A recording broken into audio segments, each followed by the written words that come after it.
राज्यको ढुकुटी जुन जनताको पसिनाले भरिन्छ। तर यही ढुकुटीभित्र दशकौँदेखि एउटा यस्तो प्वाल बनाइएको थियो जहाँबाट बिना कुनै हिसाब किताब र पारदर्शिता करोडौँ रुपैयाँ गायब हुन्थ्यो। त्यो प्वालको नाम थियो सुराकी खर्च, जसको न कुनै बिल चाहिन्थ्यो न त महालेखाले कुनै अडिट गर्न पाउँथ्यो। विगतको व्यवस्था अनुसार सुराकी खर्चका नाममा गृहमन्त्रीले दैनिक 50,000 र गृह सचिवले दैनिक 20,000 रुपैयाँ बिना कुनै बिल भरपाई खर्च गर्न पाउने प्रावधान थियो।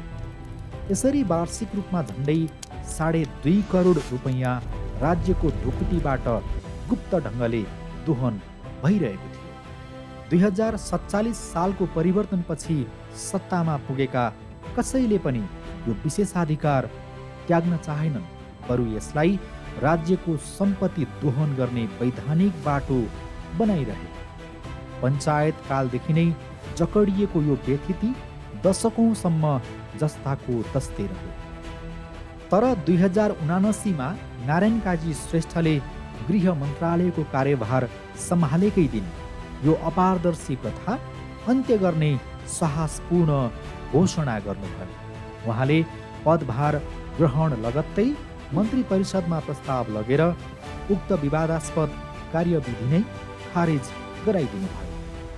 यो केवल एउटा बजेट कटौती मात्र थिएन, बरु पारदर्शिता नाराबाट होइन, निर्णय र आचरणबाट सुरु हुन्छ भन्ने बलियो प्रमाण थियो।